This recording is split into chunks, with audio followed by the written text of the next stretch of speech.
Dalam riwayat yang sahih dalam Sahih Bukhari ini menyebutkan bahwa kalimat yang diulang-ulang oleh Nabi sallallahu alaihi wasallam adalah la ilaha illallah, la ilaha illallah, inna lil mauti sakarat, la ilaha illallah, sesungguhnya kematian itu ada sakaratnya. Dikatakan sakarat dari kata sakar yang artinya hilangnya akal. Orang mabuk dikatakan sakran, itu mabuk.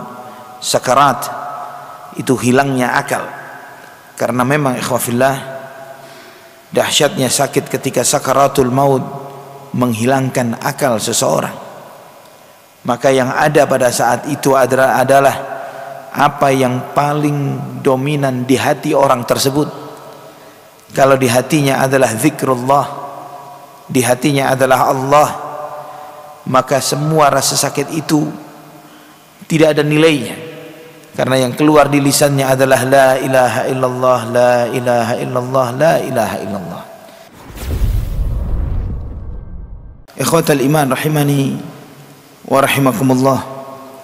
Alhamdulillah, segala puja dan puja hanya untuk Allah Subhanahu wa taala Rabbul alamin, Ar-Rahmanur Rahim.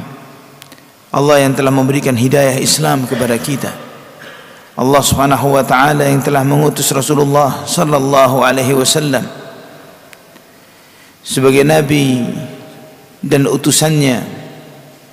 Allah Subhanahu wa taala yang menganugerahkan kepada kita Al-Qur'anul Karim. Allah Subhanahu wa taala yang memberikan taufik dan hidayahnya untuk menggerakkan hati kita dan diri kita untuk bisa melangkah ke Baitullah ini, untuk menunaikan salat subuh berjamaah yang merupakan wasiat Rasulullah sallallahu alaihi wasallam sebelum wafatnya.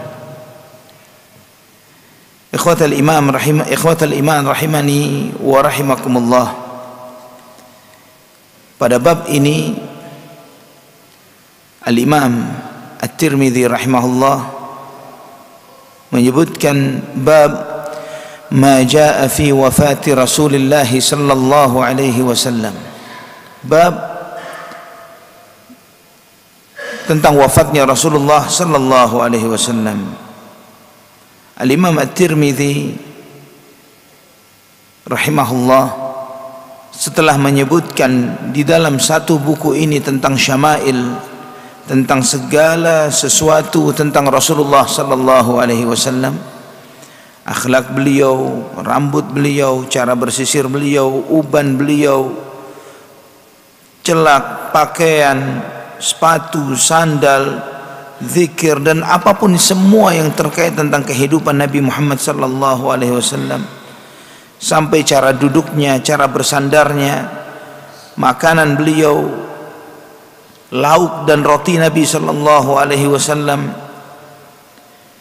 dan buah yang beliau sukai, makanan yang beliau sukai, minuman beliau sallallahu alaihi wasallam, wangiannya Nabi Muhammad sallallahu alaihi wasallam, tertawa, senyumnya, senda guraunya dan segala sesuatu tentang Nabi kita Muhammad bin Abdullah sallallahu alaihi wasallam. Kemudian beliau menyebutkan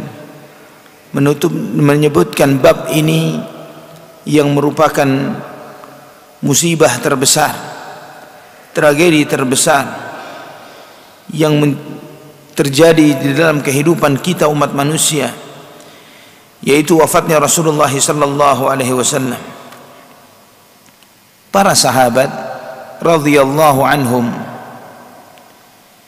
mereka yang dipilih oleh Allah Subhanahu wa taala untuk mendampingi Nabi Muhammad sallallahu alaihi wasallam di kehidupan dunia. Allah Subhanahu wa taala yang Maha tahu bahwa hati-hati mereka adalah hati-hati yang paling bersih, hati-hati yang paling baik. Allah Subhanahu wa taala muliakan mereka untuk menjadi sahabat Rasulullah sallallahu alaihi wasallam di kehidupan dunia ini, mendampingi beliau, mendengarkan sabda-sabda beliau, melihat wajah beliau, melihat segala sesuatunya tentang beliau sallallahu alaihi wasallam. Maka mereka pasti jauh lebih sedih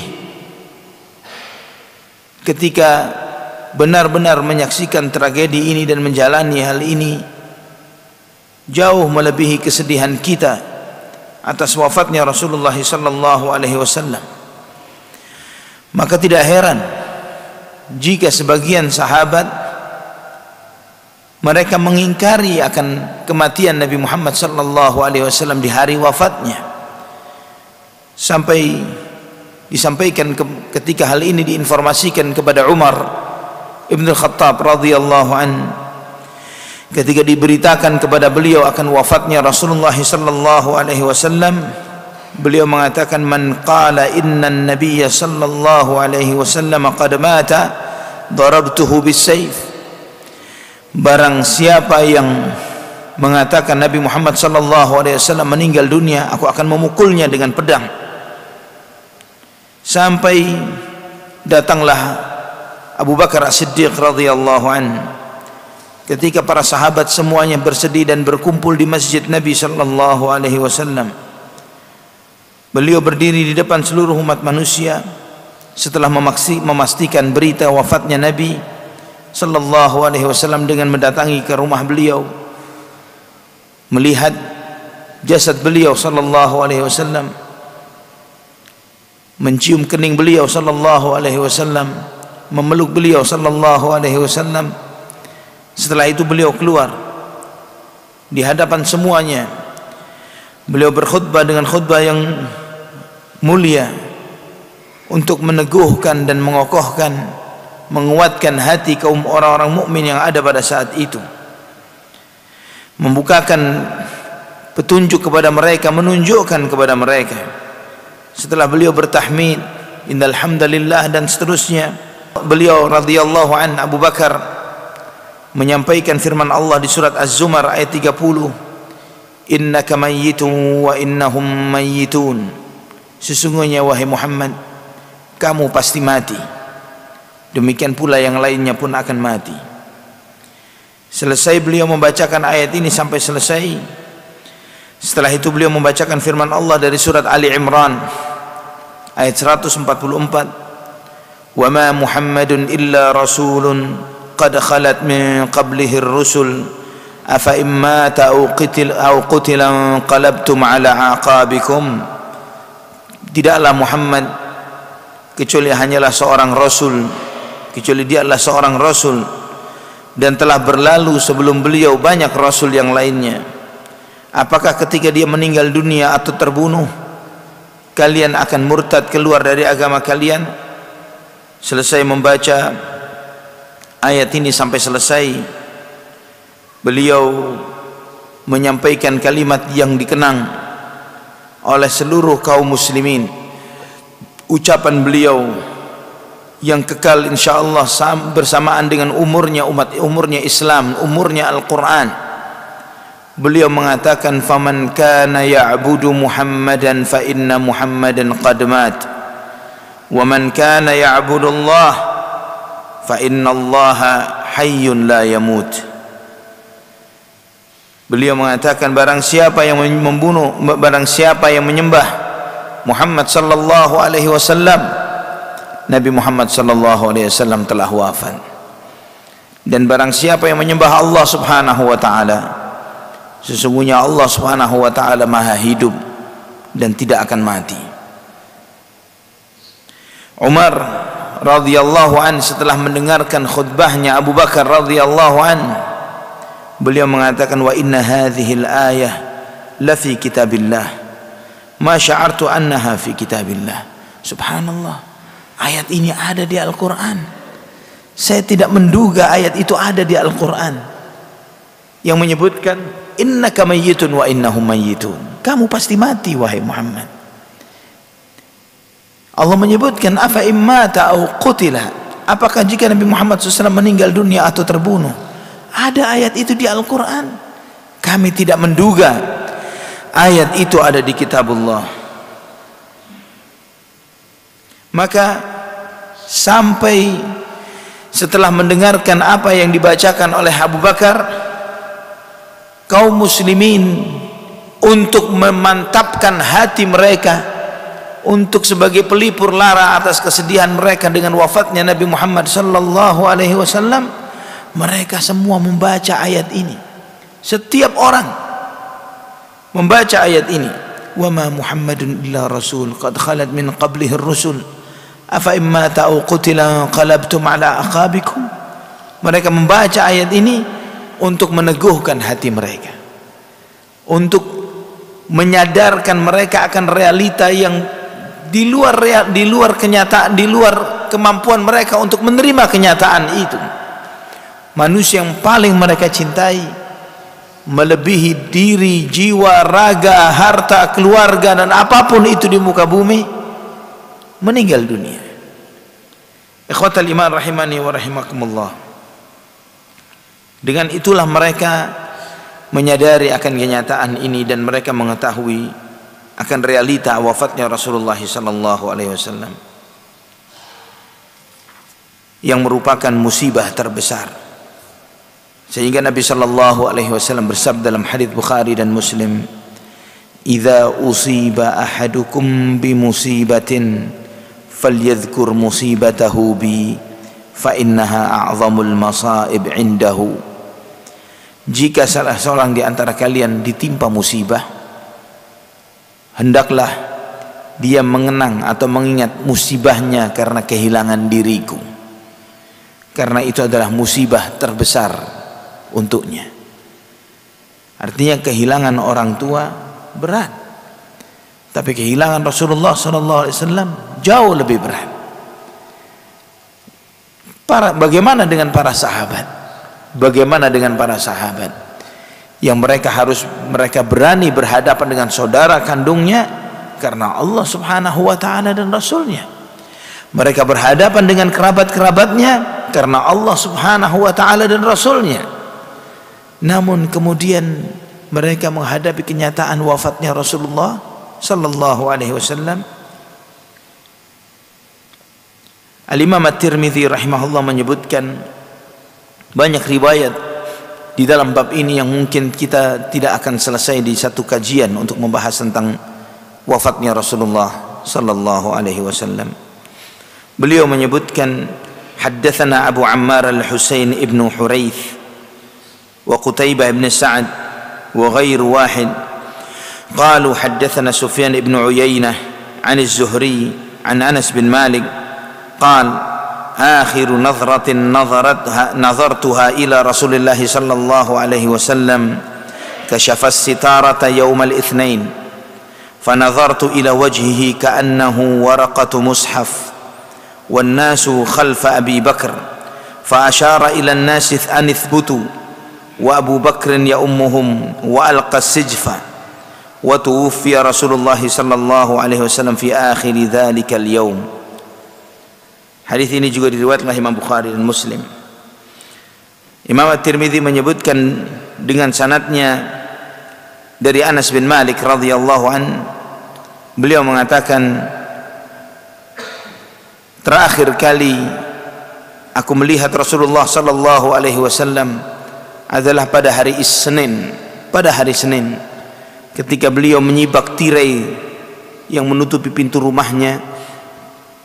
Aku melihat kepada wajah beliau sallallahu alaihi wasallam seperti satu lembar kertas putih yang di saat itu manusia kita sedang sholat di belakang Rasulullah, di belakang Abu Bakar. Beliau memberikan isyarat kepada para sahabat untuk tetap di tempatnya. Ketika itu Abu Bakar sedang mengimami sholat. Setelah itu beliau menutup tirainya dan di hari itu beliau sallallahu alaihi wasallam wafat. Hadis ini menunjukkan wafatnya Rasulullah sallallahu alaihi wasallam, yaitu di waktu duha pada hari Senin. Beliau disolati pada saat itu solat subuh ketika kaum muslimin sedang solat dan diimami oleh Abu Bakar As-Siddiq radhiyallahu anhu. Pada saat itu Nabi SAW sedang sakit keras dan Nabi SAW beliau memaksakan berdiri menyibak tabir rumah beliau, beliau melihat para sahabatnya sedang tumakninah salat. Mereka tunduk, mereka salat menghadap Allah Subhanahu wa taala, beribadah kepada Allah Subhanahu wa taala, mengharapkan rahmatnya dan takut akan azabnya. Ketika Nabi sallallahu alaihi wasallam melihat keadaan para sahabat yang seperti itu, beliau tersenyum. Sebagaimana di dalam Sahih Muslim dari Anas bin Malik radhiyallahu anhu, sebagaimana beliau mengatakan, "Tsumma tabassama Rasulullah sallallahu alaihi wasallam dhahika ghibdatan wa farahan wa surura." Ketika melihat para sahabatnya salat seperti itu di belakang Abu Bakar, beliau tersenyum dan tertawa. Beliau tersenyum dan tertawa karena begitu bahagianya melihat sahabatnya, melihat umatnya menjalankan salat. Pada saat itu Anas melirik melihat Nabi sallallahu alaihi wasallam, karena ikhwah fillah, adanya Nabi Muhammad sallallahu alaihi wasallam, mereka tidak menduga Nabi sallallahu alaihi wasallam akan wafat. Adanya Nabi Muhammad sallallahu alaihi wasallam di antara mereka, mereka tidak akan menerima atau mereka tidak akan puas hati mereka kecuali imam mereka adalah Rasulullah sallallahu alaihi wasallam. Pasti. Andai kata Rasulullah SAW bersama kita, imam siapapun yang bersama kita ada Nabi Muhammad sallallahu alaihi wasallam, kita tidak akan terima siapapun dia, mau As-Sudais, mau siapapun dia. Kita maunya Rasulullah sallallahu alaihi wasallam. Bagaimana dengan para sahabat? Maka ketika tabir kamar rumah beliau disibak, itu membuat mereka tidak sabar untuk berharap Nabi sallallahu alaihi wasallam salat keluar bersama untuk mengimami mereka.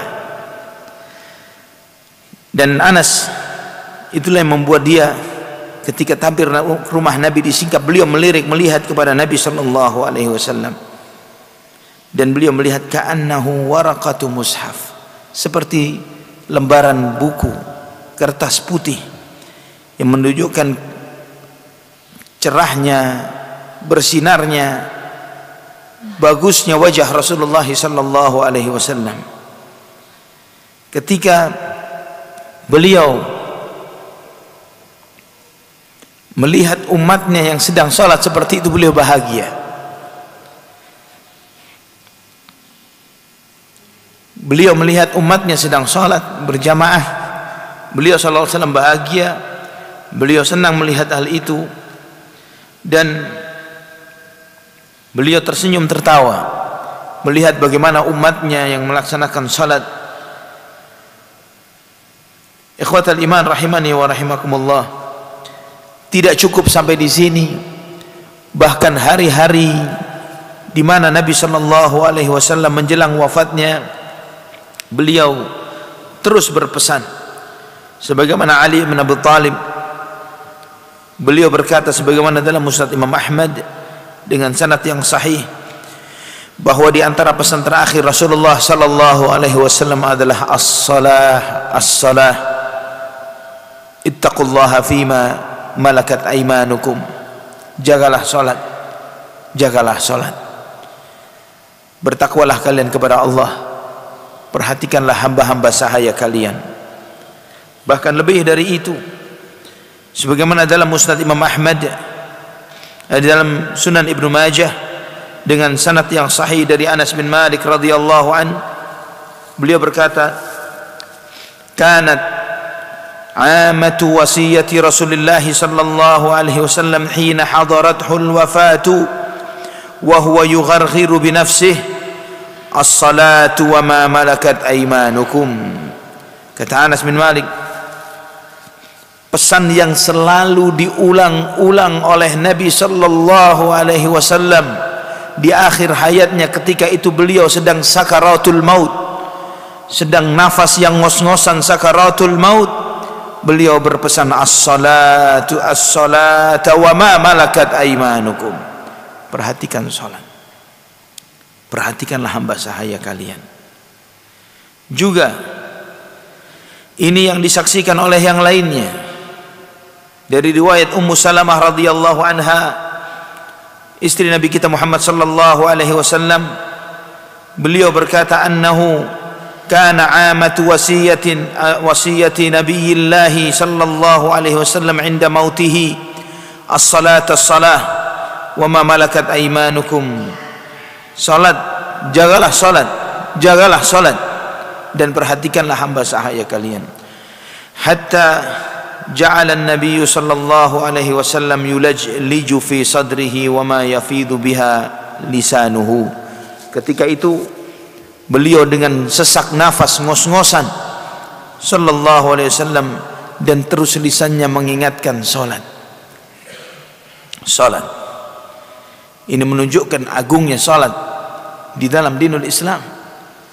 Ini wasiat Nabi kita Muhammad sallallahu alaihi wasallam sebelum wafatnya. Maka ketika para sahabat melihat senyuman Rasulullah sallallahu alaihi wasallam, mereka begitu bahagianya. Mereka mengira bahwa Nabi sallallahu alaihi wasallam akan mengimami mereka, mengimami salat.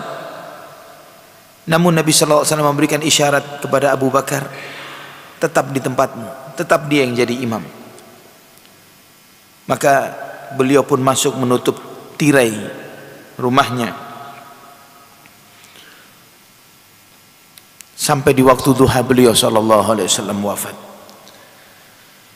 Ikhwatal iman rahimani wa rahimakumullah.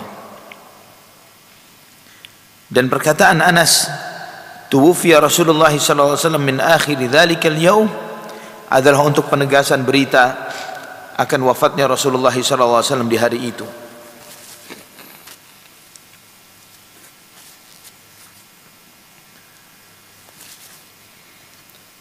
Ketika para sahabat mendengar berita wafatnya Nabi sallallahu alaihi wasallam, mereka tidak membenarkan realita ini, sampai mereka meminta kepada Abu Bakar radhiyallahu anhu untuk melihat.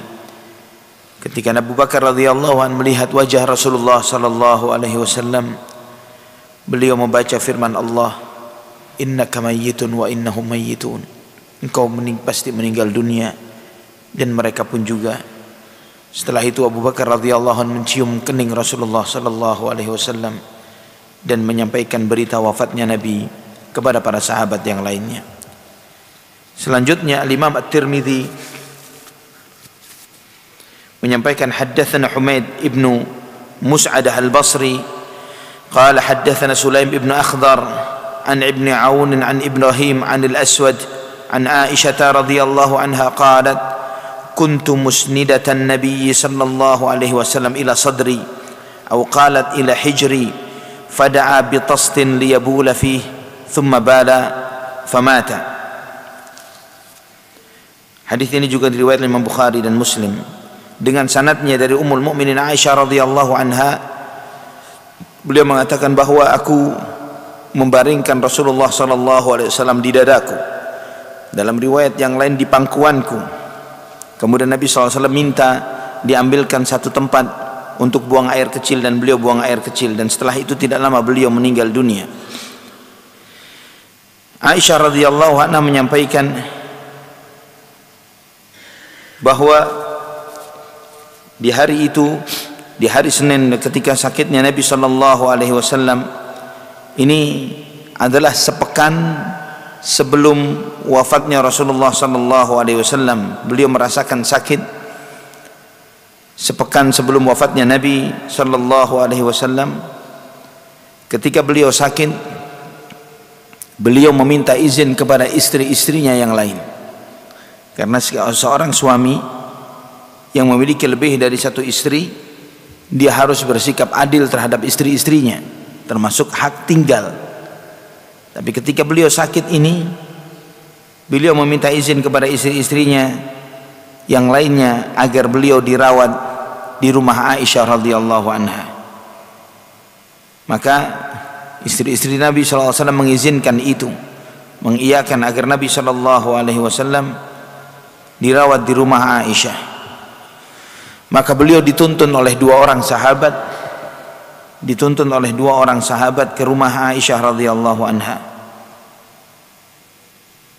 Ketika Nabi sallallahu alaihi wasallam dengan kondisi yang berat ini beliau masih keluar untuk mengimami salat sampai di hari yang beliau sudah sangat berat untuk menjalankan salat ini. Sesuai dengan perintah Nabi, mereka para istri Nabi diminta untuk menghadirkan 7 girbah, 7 kantong air. Ketika mendekati waktu salat, agar dituangkan kepada Nabi, Nabi SAW mandi dan wudu dengan air itu.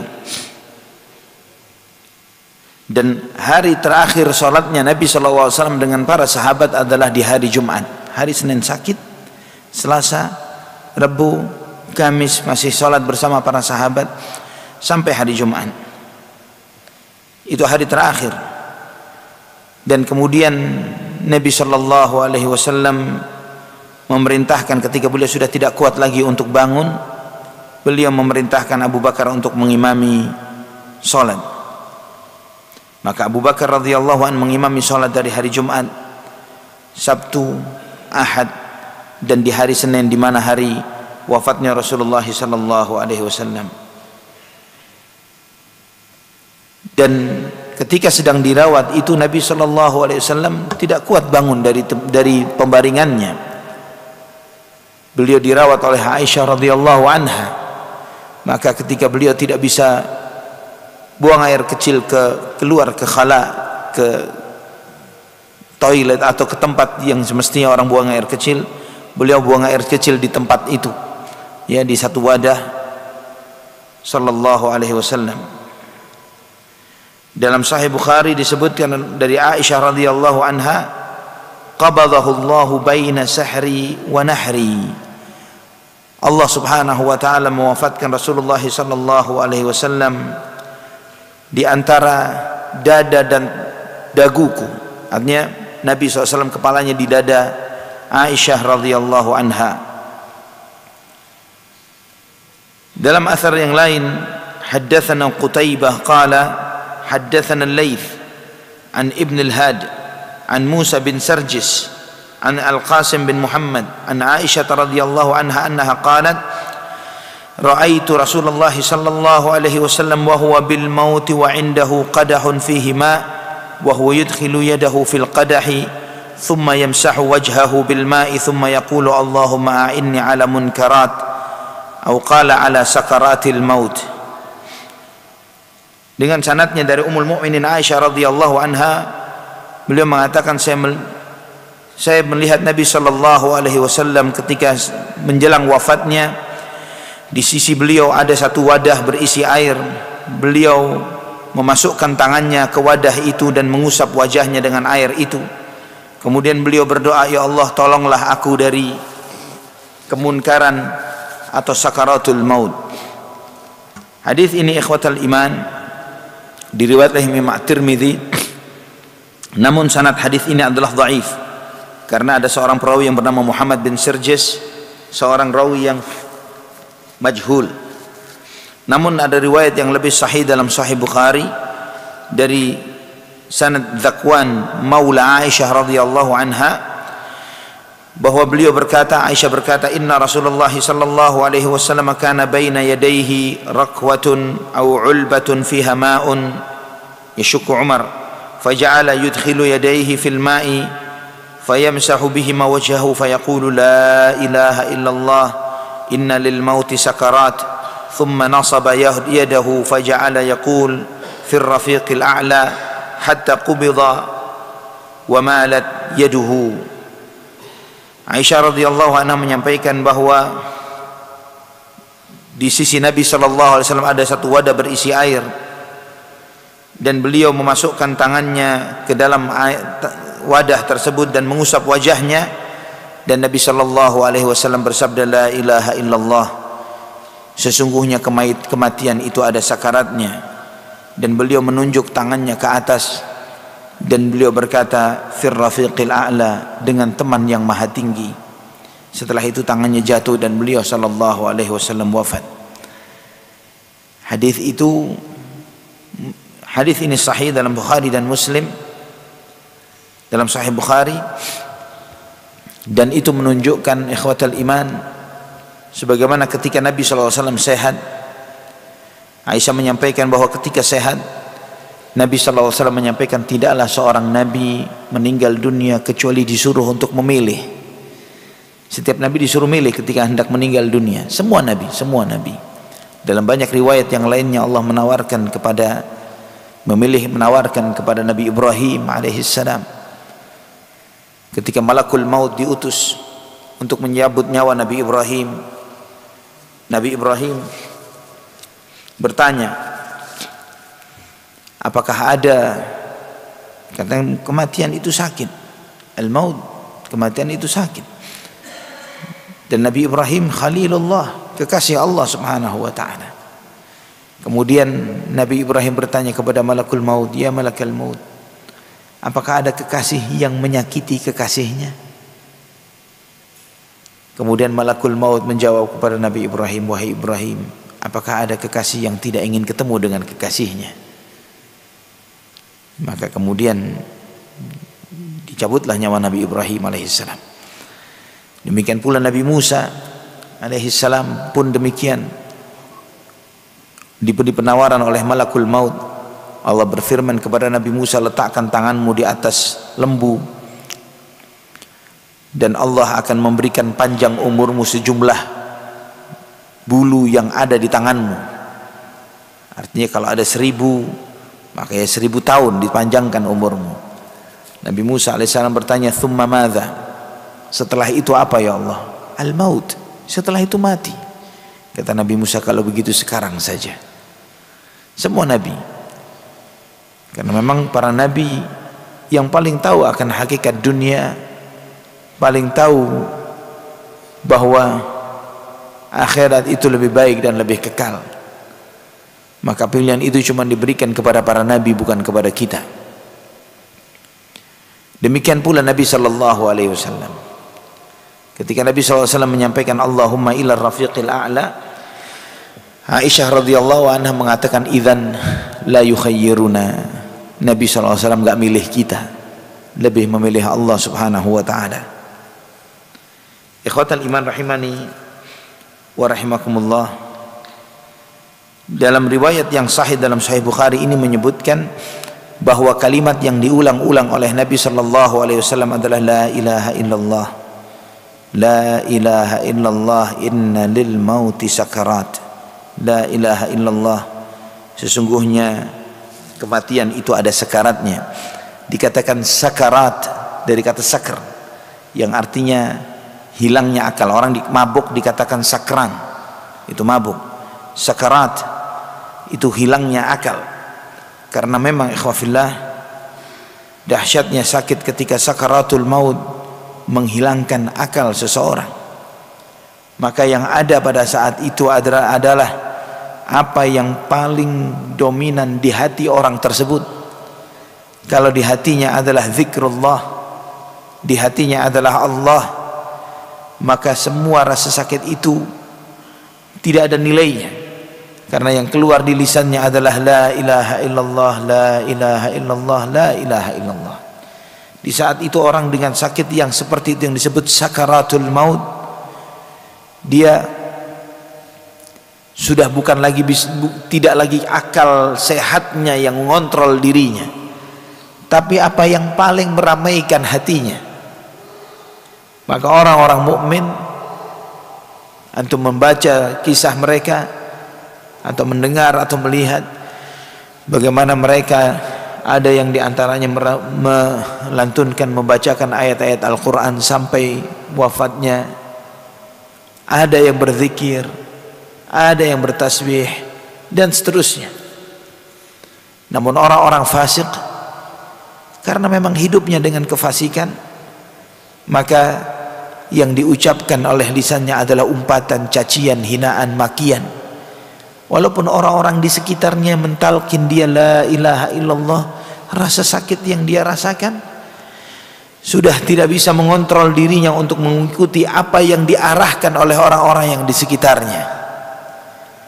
Dan di saat itu semua apa yang ada di dalam dada tersingkap. Orang yang hatinya bersih akan terlihat kebersihannya, dan sebaliknya, wal iyadzu billah. Ikhwafillah rahimani wa rahimakumullah, maka hati-hatilah dengan apa yang meramaikan hati kita. Jangan sampai hati kita berisi dengan kemunkaran-kemunkaran yang nantinya wal'iyadzubillah itu menjadi kesialan bagi orang tersebut di akhir hayatnya. Sebagaimana dalam hadis Nabi sallallahu alaihi wasallam menyampaikan bahwa ada orang-orang, innar rajula la ya'malu bi'amali ahli jannah hatta la yakuna bainahu wa bainaha illa dhira' fa'amila bi'amali ahli an-nar fadakhala an-nar wa innar rajula la ya'malu bi'amali ahli al-jannah la ya'malu bi'amali ahli an-nar hatta la yakuna bainahu wa bainaha illa dhira' fa'amila bi'amali ahli al-jannah fadakhala al-jannah innamal a'malu bil khawatim. Sesungguhnya seseorang ada yang beramal seumur hidupnya, ya, dalam riwayat yang fima yaran nas, yang dilihat manusia, orang ini beramal dengan amalan penghuni surga. Fima yaran nas, di mata manusia kelihatannya orang beramal amalan penghuni surga. Mungkin dia bisa mengelabui banyak orang, tapi Allah bagaimana dia mengelabuinya? Maka ketika kata Nabi bahwa jarak dia dengan surga tinggal sehasta, sudah sebentar lagi masuk surga, namun dia malah mengamalkan amalannya penghuni neraka, dan dia mati dengan kondisi seperti itu, maka masuklah dia ke dalam neraka. Dan sesungguhnya seseorang yang lain, dia seumur hidupnya melakukan dosa-dosa, amalannya penghuni neraka, sampai jarak antara dia dan neraka tinggal sehasta, sebentar, satu langkah lagi masuk neraka dia. Tapi dia dengan taufik dan hidayah Allah, dengan kebaikan yang ada di dalam hatinya yang Allah mengetahui dan melihatnya, Allah berikan hidayah kepada dia untuk beramal dengan amalannya penghuni surga, dan dia mati dalam keadaan itu. Innamal a'malu bil khawatim. Amal itu dilihat dari penutupnya, apakah husnul khatimah atau su'ul khatimah. Maka ikhwafillah rahimani wa rahimakumullah, Al-Imam Al-Hafidh Ibn Rajab Al-Ishbili dan yang lainnya ketika mensyarah hadis ini menyampaikan bahwa sebabnya su'ul khatimah sebagian besarnya adalah keburukan yang dipendam di dalam hati, yang dia tutupi dari orang lain. Sebab su'ul khatimah adalah orang-orang yang ketika hidupnya dia riya dengan amalnya, menunjukkan kelihatannya seperti kelihatan orang saleh di depan orang, tapi hakikatnya dia tidak seperti itu. Maka ini semuanya akan disingkap dan dibongkar oleh Allah Subhanahu wa ta'ala sebelum dia meninggal dunia. Innamal a'malu bil khawatim. Ana tambahkan satu riwayat lagi sebelum kita buka sesi soal jawab. Haddatsana Al-Hasan ibn Sabbah Al-Bazzar qala haddatsana Mubashshir ibn Ismail an Abdurrahman ibn al-Ala an abihi an ibn Umar an Aisyah radhiyallahu anha qalat la aghbitu ahadan bihawni mautin ba'da alladhi ra'aitu min shiddati mauti Rasulillah sallallahu alaihi wasallam. Dengan sanadnya dari Ibnu Umar dari Ummul Mukminin Aisyah radhiyallahu anha, beliau mengatakan, aku tidak pernah iri dengan gampangnya matinya seseorang setelah aku melihat begitu beratnya wafatnya Rasulullah sallallahu alaihi wasallam ketika menghadapi kematian. Hadis ini yang disebut oleh penulis sanadnya dhaif, sanadnya lemah karena perawi yang majhul yang bernama Abdurrahman ibn al-Ala. Namun dalam Sahih Bukhari terdapat riwayat yang serupa dengan sanad yang sahih dari Ummul Mukminin Aisyah radhiyallahu anha. Beliau mengatakan, matan Nabi sallallahu alaihi wasallam wa innahu labaina haqinati wa dhaqinati fala akrahu shiddatal mauti li ahadin abadan ba'da Nabi sallallahu alaihi wasallam. Nabi sallallahu alaihi wasallam meninggal dunia, ketika itu kepala beliau ada di dadaku, dan aku tidak pernah takut dan benci akan beratnya kematian seseorang setelah apa yang aku lihat dari wafatnya Rasulullah sallallahu alaihi wasallam. Ikhwatal iman, mungkin sebagian orang bertanya, wafatnya Nabi SAW dengan sakaratul maut yang berat, apa hikmah di balik itu? Di antara hikmahnya, ikhwatal iman rahimani wa rahimakumullah, bahwa pertama, Nabi sallallahu alaihi wasallam diberi pahala 2 kali lipat daripada apa yang dilakukan oleh siapapun selain beliau. Demikian pula ketika beliau diuji dengan sakit, dan demikian pula dengan sakaratul maut, sebagaimana hadis Abdullah ibnu Mas'ud radhiyallahu anhu ketika menjenguk Nabi sallallahu alaihi wasallam. Beliau sallallahu alaihi wasallam sedang sakit keras, dan ketika Ibnu Mas'ud melihat, dia mengatakan, ya Rasulullah, engkau sangat keras sakitmu ini, apakah karena itulah engkau mendapatkan pahala 2 kali lipat?